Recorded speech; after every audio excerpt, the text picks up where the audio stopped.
Hello students, welcome to smart world और school of complete education.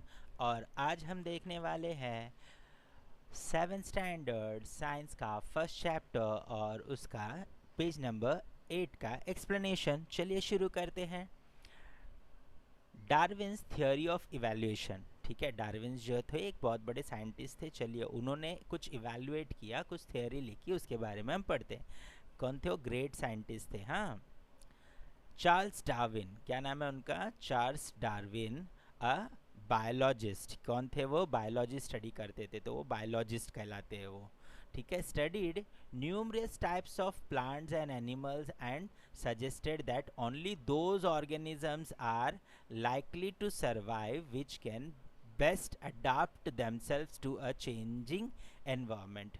ठीक है, तो उन्होंने क्या बोला कि बहुत सारे प्रजातियों का जो प्लांट्स है, एनिमल्स है, उसका उन्होंने बहुत गहराई से स्टडी किया। ठीक है, और उन्होंने एक सजेस्ट किया। सजेस्ट मतलब उन्होंने बताया कि ओनली दोज ऑर्गेनिजम्स, वही ऑर्गेनिजम्स, ऑर्गेनिजम्स मतलब छोटे छोटी चीज़ें, प्लांट्स हो या एनिमल्स, ऑर्गेनिजम्स बोलते हैं उन्हें, आर लाइकली टू सर्वाइव, वही चीज़ें रह सकते हैं।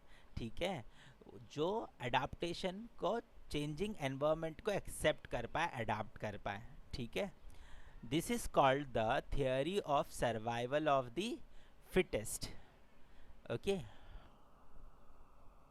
राइट। तो इसे कहते हैं जीने का तरीका या जीने की प्रक्रिया। तो जो लोग सरवाइव कर पाएंगे, जो सरवाइव, जो अडाप्ट कर पाएंगे, वही जी पाएंगे। This is Darwin's first principle. तो डार्विन का पहला प्रिंसिपल यही बोलता है कि जो अडाप्ट करेगा, जो परिवर्तन के साथ में एडजस्ट होगा, वही जी पाएगा। ठीक है। If an organism is born with a new beneficial characteristics and is able to survive, this change is preserved in the next generation। ठीक है, अभी कैसे होता है कि जब एक नया स्पीशीज जन्म लेता है और उस जन्म लेते समय उसके अंदर कोई चेंजेस हो करके उसने जन्म लिया, और वो फिर नेक्स्ट जनरेशन को पास होता रहता है। This Darwin's second principle and is called the theory of natural selection. ठीक है, तो नेचुरल तरीके से वो आता है और उसे नेचुरल सिलेक्शन का उन्होंने नाम दिया। ठीक है, तो दो प्रिंसिपल है उनके, दो चीज़ें हैं। Survival of the fittest, right, adaptation होगा, और जो एडाप्टेशन को सर्वाइव पकड़ेगा वही जी पाएगा। और दूसरा है नेचुरल सिलेक्शन, मतलब कि जो चीज़ें नेचुरली उनके अंदर एक बार आ गई, फिर वो जनरेशन के आगे जनरेशन जब तक और चेंजेस नहीं होंगे वो पास होता रहेगा। ठीक है, तो ये डार्विन्स थियोरी ऑफ इवैल्यूएशन है बच्चों। हाँ, क्लासिफिकेशन ऑफ लिविंग ऑर्गेनिजम्स। ठीक है, अब जो लिविंग ऑर्गेनिजम्स हैं उन्हें बांटा गया अलग अलग कैटेगरीज में। Why are living things classified? आपके दिमाग में क्वेश्चन तो आता होगा ना कि क्यों बांटा गया होगा, क्या ज़रूरत है बांटने का। ठीक है, which are the criteria used for classification of plants and animals. ठीक है, प्लांट्स और एनिमल्स को बांटने के लिए कौन से क्राइटेरिया में बांटा होगा, क्या सोच के बांटा होगा, किस तरीके से बांटा होगा, चलिए देखते हैं। It is difficult to study and remember all the organisms in this diverse living world at the same time। ठीक है, अब इतने हज़ारों लाखों जो है प्रजातियां है, फिर उनके अंदर अलग अलग क्लासिफिकेशन है, तो हम सबके बारे में याद रख सकते हैं क्या? पॉसिबल नहीं है। देख लिया एक बार, हो गया, ऐसे नहीं चलेगा। तो उसको क्लासीफाई करना ज़रूरी है, इसके लिए हमने क्लासीफाई किया है। ओके, तो classification helps in this respect. अब वो हज़ारों चीज़ों को हम ध्यान में नहीं रख सकते, लेकिन वो कौन सी कैटेगरी में आता है वो ध्यान रखेंगे तो हो जाएगा। ठीक है, different scientist have used different criteria and independently classified plants and animals. ठीक है, डिफरेंट साइंटिस्ट ने जो है अलग अलग क्राइटेरिया के बेसिस पे उन्होंने अलग अलग क्लासिफिकेशंस किए हुए हैं। ठीक है, एनिमल्स के, प्लांट्स और एनिमल्स के।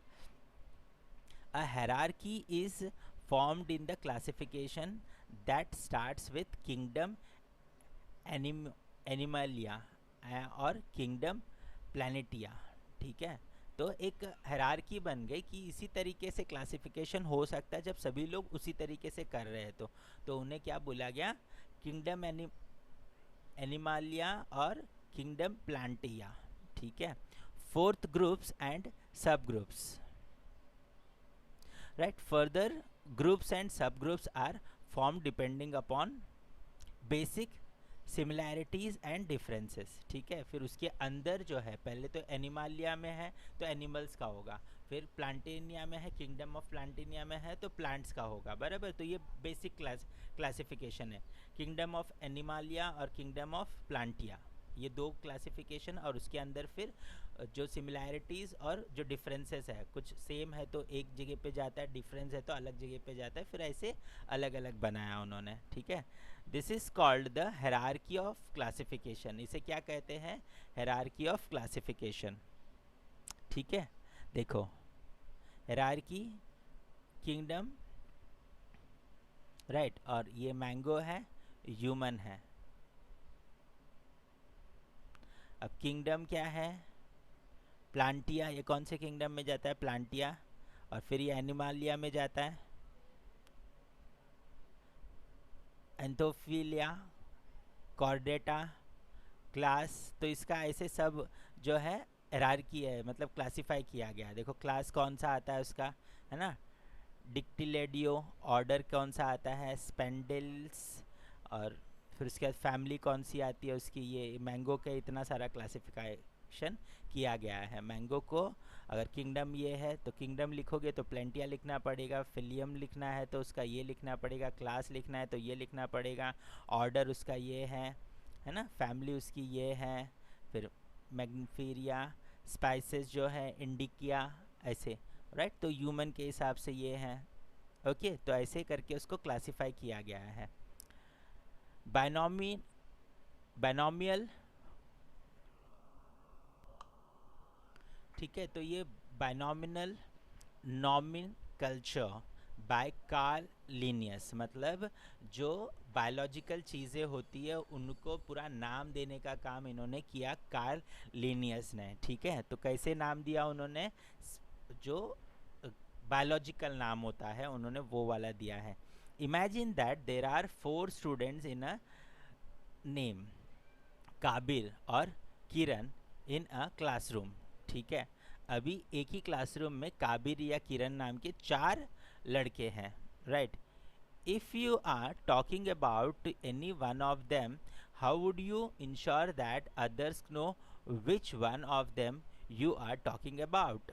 ठीक है, अभी हम किसी एक किरण के बारे में या कबीर के बारे में बात कर रहे हैं, तो हम अभी किसके बारे में बात कर रहे हैं उसको पता कैसे चलेगा, विदाउट एनी कन्फ्यूशन। ठीक है, बिना किसी कन्फ्यूशन के, तो we would tell a full name.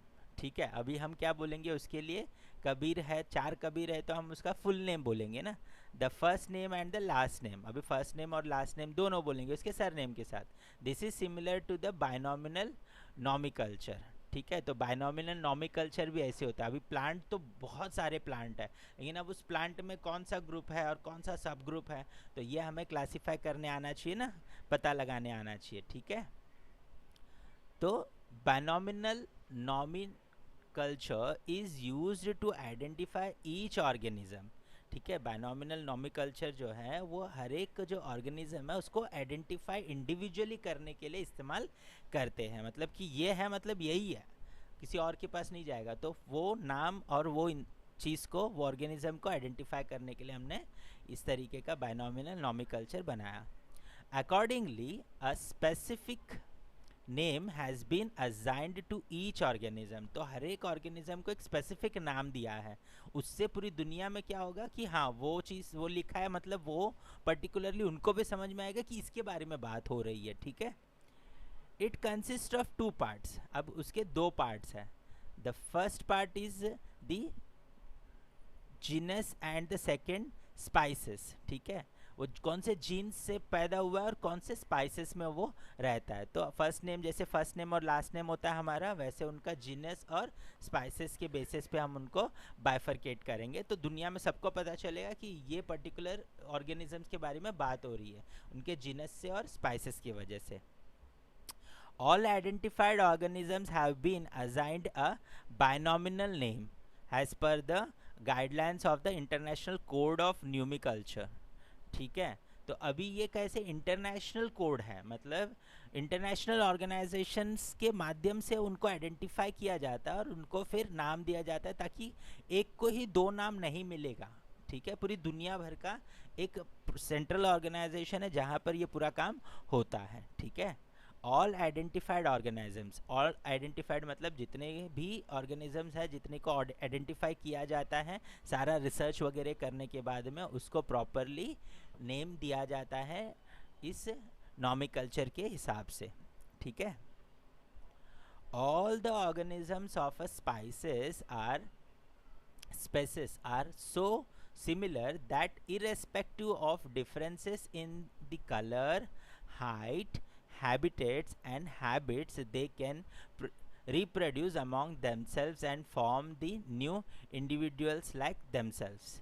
ठीक है, तो सब ऑर्गेनिजम्स में ऐसा सिमिलैरिटी तो होता ही है कि वो कितना भी उसका कलर कैसे भी हो, हाइट कैसे भी हो, उसका रहन सहन कैसे भी हो, हैबिट्स कैसे भी हो, वो रिप्रोड्यूस करते हैं। ठीक है, और अपने जैसे ही एक और चीज़ को वो जन्म देते हैं ना।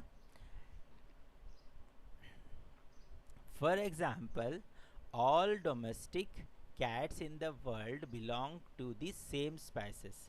ठीक है, अभी एक एग्जाम्पल के लिए डोमेस्टिक कैट्स जो हम लोग घर में बिल्लियाँ पालते हैं, वो सब एक ही प्रजाति के, एक ही स्पेसिस के हैं वो। ठीक है, this same is true in the case of animals like हैन। ठीक है, जैसे मुर्गियाँ होती है तो पूरी दुनिया की मुर्गियाँ एक ही जैसे होती है, काऊ केस में भी ऐसे ही होता है, डॉग केस में भी ऐसे ही होता है। ठीक है, समझ में आ गया, हर तरीके का जो एनिमल्स है वो उसमें वैसे ही सेम होता है पूरी दुनिया में जो है। And plants like mango, wheat, मेज एक्सेट्रा, तो प्लांट्स जैसे है मैंगो, वीट और मेज़ा, ऐसे बहुत सारे प्लांट्स हैं, उसमें भी सिमिलैरिटी दिखती है। तो सब वो एक ही स्पाइसेस है, पूरी दुनिया में जो है सब एक ही स्पाइसेस है।